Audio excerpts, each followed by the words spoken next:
आप सभी का स्वागत है अपने YouTube चैनल फिजिक्स स्ट्रीम पर। मैं तो फिजिक्स स्ट्रीम पे ही करता हूँ ना, बाकी पता नहीं आप कहाँ कहाँ स्वागत करवा दें अपना। और आज के इस वीडियो में हम देखने वाले हैं स्क्रू गेज। क्या देखने वाले? Screw gauge. दिख रहा होगा आपको ये एक अजीब सा डायग्राम में जो भी कुछ दिख रहा है वो स्क्रू गेज ही है। तो इसमें क्या क्या देखेंगे अपन स्क्रू गेज में? एक तो पिच आता है ना, ऐसे वर्ड मिलेंगे आपको कि पिच देखेंगे, लिस्ट काउंट देखेंगे और उसकी रीडिंग कैसे मेजर करते हैं। तो ये कुछ वर्नियर कैलिपर्स जैसा ही है। तो आपको इससे पहले वर्नियर कैलिपर देखना चाहिए कि लिस्ट काउंट क्या होता है। अपन ने कुछ आइडिया बताया था उसका, वर्नियर कैलिपर्स के बारे में डिस्कस किया था, अच्छे से कुछ क्वेश्चन भी प्रैक्टिस किए थे। तो आपको वो देखना चाहिए, उसके बाद ये आपको आसानी से समझ में आएगा। और इससे पहले अपन ने क्या देखा था, इस चैप्टर के कुछ की पॉइंट्स देखे थे और वर्नियर कैलिपर्स यानी कि अपन ने एरर देखा था, है ना, सिग्निफिकेंट फिगर देखी थी, एक्यूरेसी और प्रेसिशन, दो चीजें देखी थी। ये डिस्कस करने के बाद अपन यहाँ तक आए हैं। तो आज स्क्रू गेज के साथ अपना चैप्टर कंप्लीट हो जाएगा, फिर क्वेश्चन प्रैक्टिस करते हैं। हाँ, तो फिर अपना आज का शो स्टार्ट करते हैं। तो यहाँ पे देखो आपको स्क्रीन पे दिख रहा है स्क्रू गेज, यही होता है स्क्रू गेज, है ना। जो डायग्राम तो उसको अपन ने जूम किया और कुछ नहीं किया।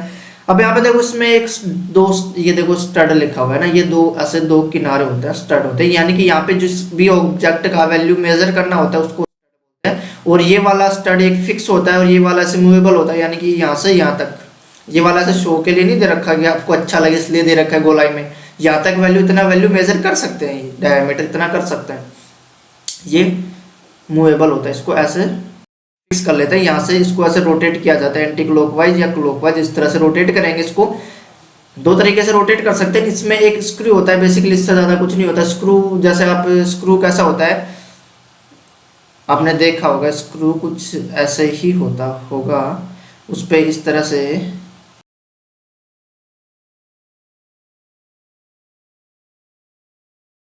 उभार बने हुए होते हैं स्क्रू पे, है ना, इसी तरह से बने होते हैं ना उभार स्क्रू पे। तो ठीक यहाँ पे भी इस तरह से इनसाइड में एक स्क्रू होता है। जब स्क्रू को अपन एंटी क्लॉकवाइज मूव कराते तो आगे जाएगा, क्लॉकवाइज मूव करवाते तो पीछे आएगा ऐसे। ये एक रूल है जो आपको 4th चैप्टर में भी सीखने को मिलेगा और यहाँ पे भी, यानी कि आगे पीछे मूव करते रहता है। बाकी इसमें ज्यादा कुछ आपको याद रखना नहीं, आपको बस एक आइडिया रखना है कि मैन स्केल होता है, कुछ ऐसा सर्कुलर स्केल होता है। जैसे वर्नियर कैलिपर्स में भी दो स्केल होते थे, एक तो वर्नियर स्केल होता था, एक मैन स्केल होता था, कुछ इसी तरह से यहाँ पे भी है। यहाँ पे स्टड है, वहां पे क्या थे, दो दांत जिनको जोज बोल रहे थे, वहां पे यहाँ पे स्टड बोल रहे हैं। इसको एनविल भी बोल देते हैं, इनको कई बार, काफी नाम है इनके, स्पिंडल भी बोल देते हैं। तो ऐसे कुछ टर्म्स हैं जो आपको कुछ ज्यादा इन पे ध्यान नहीं देना ना, क्योंकि ये अपने स्कूल का प्यार है। तो स्कूल का प्यार ज्यादा काम नहीं आता, लेकिन आइडिया तो हो जाता है कुछ ना कुछ। तो ऐसा ही ये भी कुछ काम नहीं आना, इसकी आप ऐसे डायग्राम बनवा के पूछेगा, इस पे आने वाले क्वेश्चन से डिस्कस करते हैं। तो चलो फिर चलते हैं स्क्रू गेज पे। आगे इससे रीडिंग कैसे ली जाती है इसका कुछ आइडिया लगा आपको। तो अब तक देखा अपने स्क्रू गेज का डायग्राम देख चुके, अब देख रहे हैं स्क्रू गेज में ये पिच जो मैंने लिखा है, ये पिच क्या होती है। सबसे पहले अपन देख रहे हैं पिच।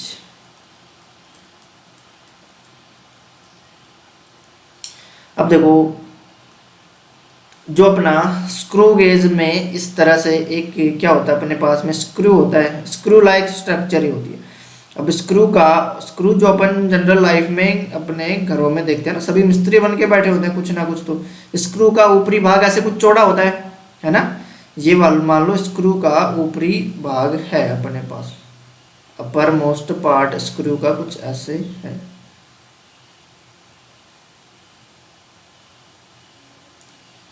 ठीक है, ये स्क्रू है। अब इसमें क्या होता है कि स्क्रू तो अपना फिक्स होता है, ऐसे ही कुछ होता है। लेकिन वर्नियर जब अपने स्क्रू गेज में स्क्रू का यूज कर रहे होते हैं, उस पे इस तरह से यहाँ पे डिवीजन होते हैं। यही तो सर्कुलर वाला पार्ट है इसका, स्क्रू का यही तो सर्कुलर पार्ट है। तो इसमें ना कुछ इस तरह से डिवीजन होते हैं। जनरली अपन 100 डिवीजन मान लो इसमें कि 100 डिवीजन है, या फिर आप n डिवीजन मान लो, आपकी मर्जी कि इसमें कितने डिवीजन है। यानी कि जब अपन यहाँ से चल के, जैसे यहाँ से चले और यहाँ तक वापस आए, ऐसे इसको एक पूरा चक्कर दिया, एक बार पूरा रोटेट किया, तो इसने n डिवीजन कंप्लीट किए या फिर 100 डिवीजन कंप्लीट किया। आपकी मर्जी, आप n मान लो या फिर 100 मान लो। आप अपन n मान के चल रहे कि मान लो इसमें n डिवीजन है, फिक्स नहीं है कुछ भी। अब पिच क्या होती है कि जैसे ये स्क्रू अपना ये इस तरह से ऐसे यहाँ पे मैन स्केल लगा होता है, यहाँ पे ऐसे मैन स्केल यहाँ पे लगा होता है, ये लो स्क्रू के अंदर। अब जब अपन स्क्रू में यहाँ पे इस तरह से चूड़ियाँ होती है ना, रब होता है स्क्रू में, इस तरह से यहाँ पे कुछ ऐसे स्ट्रक्चर्स होते हैं। अब मान लो मैं स्क्रू को ऐसे एक बार घुमाता हूँ तो स्क्रू या तो आगे जाएगा या फिर पीछे आएगा। ऐसे ही होता है ना, स्क्रू को अपन ऐसे घुमाएंगे या तो आगे जाएगा या फिर ऐसे पीछे आएगा। दो ही काम हो सकते हैं, आगे जाएगा या फिर ऐसे पीछे आएगा।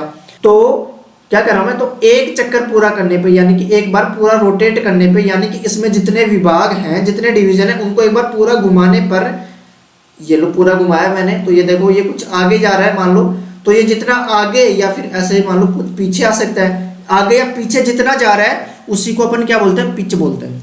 कैसे कि देखो ये वाला अपने पास स्क्रू है, तो मैं स्क्रू को रोटेट कराऊंगा तो या तो ये आगे जाएगा या फिर पीछे आएगा ना, तो वो ही पिच होता है। यानी कि मेन स्केल पे यहाँ पे रीडिंग ली जाती है इस तरह कि मान लो एक चक्कर पूरा रोटेट करवाया अपन ने, तो ये कितना आगे गया या फिर कितना पीछे आ गया, वही मेन स्केल की रीडिंग होती, वही पिच होती है इसकी। यानी कि अपन क्या करते हैं यहाँ पे इस तरह से मेन स्केल लगा होता है यहाँ पे, अब यहाँ पे मेजर कर लिया जाता है कि कितना आगे गया फिर पीछे आया, यही क्या होती है, पिच होती है। अब मान लो कि इसके n चक्कर है यानी n डिवीजन इस पे, यानी कि मैं उसको एक बार पूरा रोटेट कर रहा हूँ, तो यानी कि वो n डिवीजन मूव कर रहे हैं ना उसके। ये देखो इस तरह से मान लो कि ये इसका सर्कुलर भाग है ना, मैं ये जो आपके पास ये आपको स्क्रीन पे ऐसे दिख रहा है, मैं इसको उठा के ऐसे दिखा रहा हूँ आपको। अब यहाँ पे देखो, यहाँ पे इस तरह से इस पे 100 डिवीजन या फिर n डिवीजन इस पे ऐसे रीड होंगे, इस पे लिखे होंगे n डिवीजन। तो जैसे अपन इसको एक चक्कर पूरा देंगे तो n डिवीजन भी तो पूरा चक्कर करेंगे एक ही। पूरा चक्कर का मतलब क्या है कि यहाँ से चल के एक डिवीजन यहाँ से चला और यहाँ तक वापस आ जाएगा, तो एक रोटेशन पूरा होगा, यही तो होता है। अब मान लो कि ये 1 mm आगे जा रहा है ना, 1 mm आगे जा रहा है। जब मैं इसको n डिवीजन इसके कंप्लीट हो रहे हैं, जब सर्कुलर स्केल के n डिवीजन बोल दो या एक चक्कर पूरा बोल दो, तो ये 1 mm आगे या पीछे डिस्प्लेस हो रहा है। कितना डिस्टेंस ट्रेवल कर रहा है आगे या पीछे, या फिर उसका डिस्प्लेसमेंट कितना है, 1 mm है। तो पिच क्या है यहाँ पे, 1 mm यहाँ पे पिच है। तो आपको समझ में आया होगा पिच क्या होती है। अब मान लो कि ये 5 रोटेशन पूरा करने पे है ना, यानी कि मान लो कि ये 5 रोटेशन कंप्लीट कर रहा है, तो ये 5 mm का डिस्प्लेसमेंट हो रहा है। तो एक रोटेशन में कितना हो गया, 5/5 यानी कि 1 mm का रोटेशन कंप्लीट हुआ। केवल एक रोटेशन की बात हो रही है कि एक रोटेशन पूरा करने पर वो कितना आगे या पीछे मूव कर रहा है मेन स्केल पर, वो होती है पिच। तो आपको समझ में आई होगी पिच की परिभाषा, पिच की डेफिनेशन क्या होती है। अब पिच के बाद में एक आता है लिस्ट काउंट, वो भी यहीं पे देख लेते हैं अभी। नंबर 2 क्या है, लिस्ट काउंट।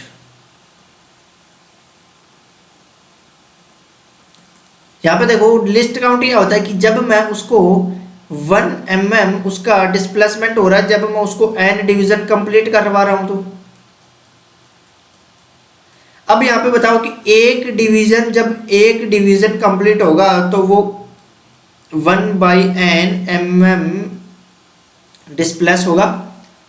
जब n डिवीजन में इतना डिस्प्लेसमेंट हो रहा है तो 1 डिवीजन में 1/n mm होगा, ठीक है। तो यही लिस्ट काउंट होता है, लिस्ट काउंट यही है। वैसे लिस्ट काउंट का फील तो आपको होता ही है। लिस्ट काउंट होता क्या है कि कोई भी इंस्ट्रूमेंट जो मिनिमम वैल्यू कितना मेजर कर सकता है, वही उसका लिस्ट काउंट होता है। तो यानी कि यहाँ पे लिस्ट काउंट निकालने के लिए 1/n mm ये फॉर्मूला, इसको फॉर्मूले के टाइप में लिखना चाहो आप तो इसका फॉर्मूला ऐसे लिख देते हैं अभी, पिच अपॉन सर्कुलर स्केल पे कितने डिवीजन है ना, डिविजन्स ऑन सर्कुलर स्केल।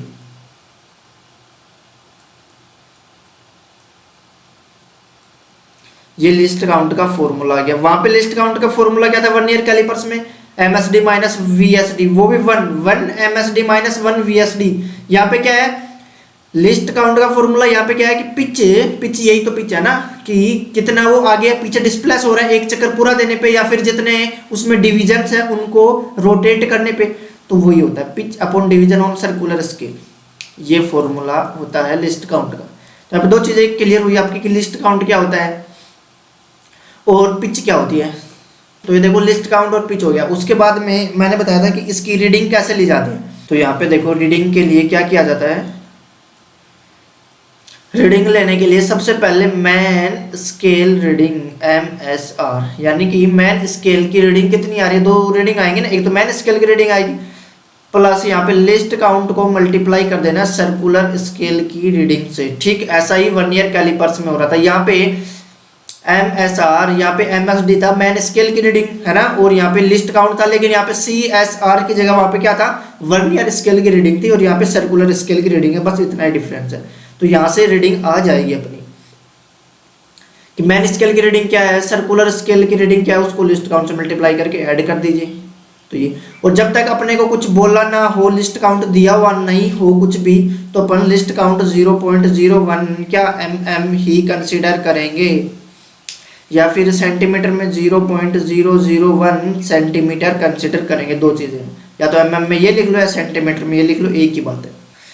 तो ये रीडिंग निकालने का ये वाला फॉर्मूला है कि मैन स्केल की रीडिंग प्लस लिस्ट काउंट और उससे सर्कुलर स्केल की रीडिंग को मल्टीप्लाई कर दो, रीडिंग आ जाएगी। अब इसमें भी आता है एक एरर करके एक चीज आती है ना, एरर करके इसमें भी दो एरर होते हैं, एक तो होता है पॉजिटिव एरर और एक होता है नेगेटिव एरर, है ना। बात कर रहे हैं यहाँ पे किसकी, एरर की।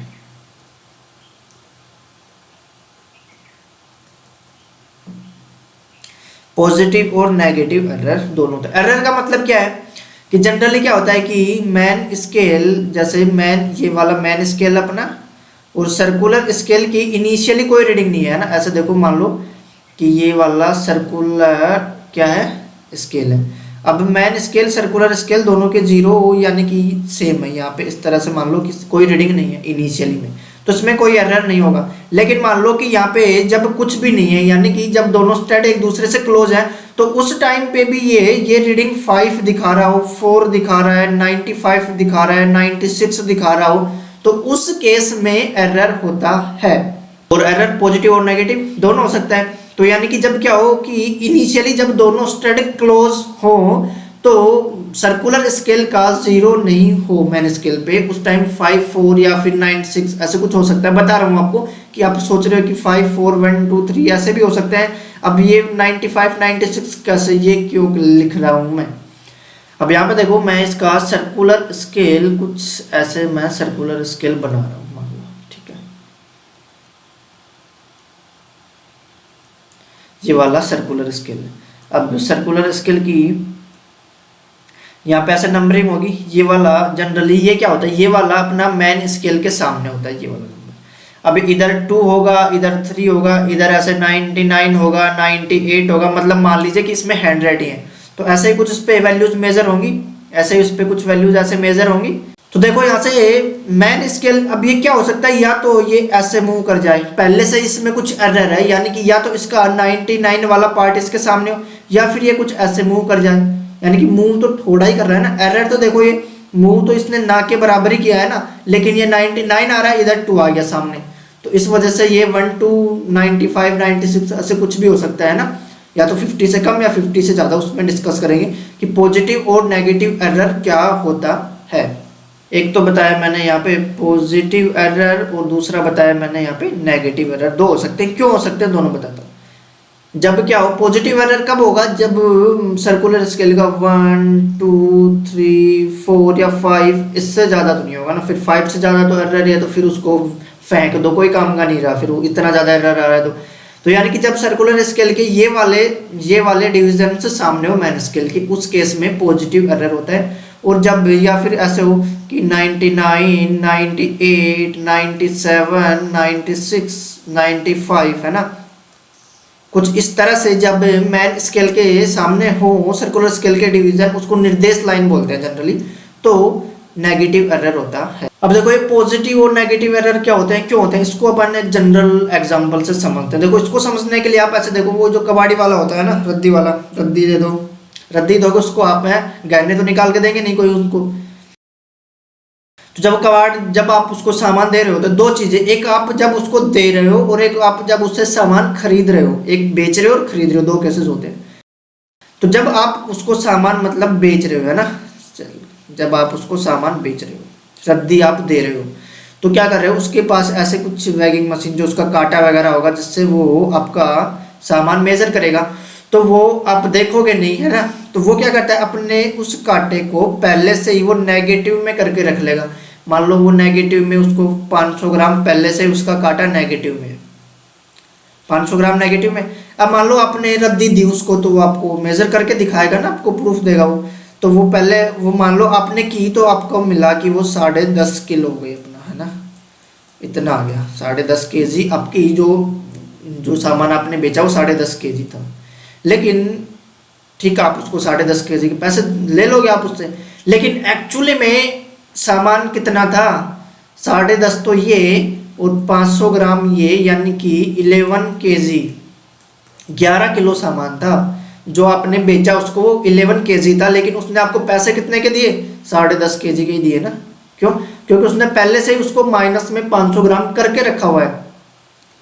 तो आपने जब ये नेगेटिव एरर यही होता है ना, कि वो पहले से ही जो वैल्यू अपन मेजर करने वाले उससे पहले ही वो कुछ नेगेटिव में कम दिखा रहा है। जो वैल्यू अपन मेजर कर रहे हैं तो वो पहले ही कुछ कम दिखा रहा है, तो ये नेगेटिव एरर। अब यहाँ पे ये क्या है, ये है नेगेटिव एरर। इस केस में ये नेगेटिव एरर है, ये देखो, यानी कि नेगेटिव एरर है। और अपने को नेगेटिव एरर को निकालने के लिए, सही करने के लिए अपने क्या करना पड़ेगा, जो नेगेटिव एरर है उसको जो मेजर्ड वैल्यू उसमें ऐड करना। तो लेकिन तो आपको ध्यान में रखना है, उसने नेगेटिव एरर, उसको फिजिक्स आती है, आपको नहीं आती, ठीक है। फिर एक आता है कि सब्जी वाला, जब अपने को सब्जी बेच रहा होता है वो क्या करता है, वो अपने कांटे को पहले से ही 500 ग्राम पे रखेगा, पहले से ही 500 ग्राम वो रख लेगा। अब जैसे ही आपने सब्जी वगैरह ली उससे इस तरह से वो मेजर कर देगा आपको, ठीक है। जैसे आपने इसमें सब्जी ली तो वो क्या करेगा, मान लो आपने 2.5 kg आपने सब्जी ले ली, कुछ भी ले ली, ठीक है। अब 2.5 kg में क्या होगा कि वो 500 ग्राम तो पहले से ही था, 500 ग्राम पे तो पहले से ही था। आपको सब्जी कितनी मिली, आपको केवल 2 kg तो मिली, आपको सब्जी 2 kg तो मिली, क्योंकि 2.5 kg तो आपने ली, 2.5 kg वो दिखा रहा है कि आपको 2.5 kg दे दिया, आपसे 2.5 kg के पैसे लेगा वो, लेकिन 500 ग्राम तो पहले से ही शो कर रहा था। तो रियल में क्या किया आपने, वैल्यू निकालने के लिए जो उसने मेजर वैल्यू की उसमें से आपने जो पॉजिटिव एरर है ये वाला उसको माइनस किया ना, तभी तो आपको यहाँ पे आपके साथ जस्टिस हुआ, आपको मिला, न्याय मिला आपको यहाँ पे, नहीं तो अन्याय हो जाता आपके साथ। तो इस तरह से ये सब्जी कबाड़ी वाले गेम खेलते हैं अपने साथ, इनको फिजिक्स आती है। तो आप भी कुछ सोचो, जनरल लाइफ में अपने को भी आनी चाहिए ना फिजिक्स। अब उनको ये नहीं पता होता कि ये एरर है, जीरो एरर है, पॉजिटिव एरर है, नेगेटिव एरर है, लेकिन ऐसा एरर होते हैं। तो यानी कि जब भी पॉजिटिव एरर आएगा तो आप क्या करोगे, नेगेटिव एरर आएगा तो आप क्या करोगे, इसको रब कर देते हैं सबसे पहले। तो जब भी आपको पॉजिटिव एरर आए तो आपने जो भी रीडिंग ली उसमें से पॉजिटिव एरर को आप माइनस कर देंगे, और नेगेटिव एरर आ रहा है तो उसको आप ऐड कर देंगे, नेगेटिव एरर को ऐड कर देंगे। इसका फॉर्मूला वर्नियर कैलिपर्स में बताया था आसानी से। क्या, जब एरर हो तो जो अपने पास रीडिंग आ रही है विद एरर है ना, ये रीडिंग है, उसमें से माइनस करना अपने को एरर विद सिंबल, सिंबल मतलब विद साइन, यानी कि प्लस का है तो प्लस से, माइनस है तो माइनस। अब यहाँ पे देखो प्लस होगा, यहाँ पे एरर, यहाँ पे देखो पॉजिटिव एरर होता तो क्या हो जाता, आर माइनस प्लस ई, तो रीडिंग क्या आती है अपने पास में आर माइनस ई। और यहाँ पे नेगेटिव एरर हो तो क्या हो गया, आर माइनस और माइनस ई। सिंबल का मतलब ये है, आपको प्लस और माइनस एरर का यूज करना है, तो ये आर प्लस ई हो जाता है ना, माइनस माइनस प्लस हो जाता है। तो ये एरर के लिए ये करना होता है। अब एरर कैसे निकालेंगे आप, ये तो चलो पता चला कि एरर के लिए किया ये जाता है, नेगेटिव एरर होता है ये करेंगे, पॉजिटिव एरर हो तो ये करेंगे, इसका फॉर्मूला देख लिया अपन ने। अब एरर निकालेंगे कैसे, आपके पास तो वो ऐसे लिख के देगा ना, कि ग्राम में तो देगा नहीं वो आपको, कि आपने 500 ग्राम सब्जी ली, आपने 500 ग्राम सब्जी ली और 100 ग्राम उसका जो काटा था वो पहले से बता रहा था, तो आप कर देंगे कि आपने सब्जी तो 400 ग्राम ही ली है। लेकिन यहाँ पे ऐसे सब्जी वाला खेल है ना, गोलगप्पा उठाएगा, यहाँ पे क्या करना होगा, यहाँ पे ऐसे बोलेगा कि जब एरर होगा तो आपको ये नहीं कहेगा कि एरर है इसमें, वो ऐसे बोलेगा कि जो सर्कुलर स्केल, जब दोनों स्टड आपस में भिड़े हुए हैं, यानी कि जब कोई भी ऑब्जेक्ट नहीं है तो सर्कुलर स्केल का 5वां विभाग निर्देश लाइन के संपाती है ना, उसके मेन स्केल रीडिंग बता रहा है 5वां, उसका मान लो 5th डिवीजन। तो आप क्या बोलोगे, फिर 5th डिवीजन आ रहा है तो आपके दिमाग में आ जाना चाहिए 5th डिवीजन। ये देखो यहाँ पे 5th डिवीजन यानी कि पॉजिटिव एरर है, तो यानी कि सबसे पहले आया है 5 आया है, उसको अपने को जो लिस्ट काउंट है उससे मल्टीप्लाई कर देंगे, तो ये आ जाता है एरर। यानी कि वो जितना पहले शो कर रहा होता है, जितने डिवीजन पहले शो कर रहा होता है उसको लिस्ट काउंट से मल्टीप्लाई कर दोगे तो एरर आ जाएगा। फिर देख लोगे आप पॉजिटिव एरर है तो आप माइनस कर दोगे, नेगेटिव एरर है तो प्लस कर दोगे।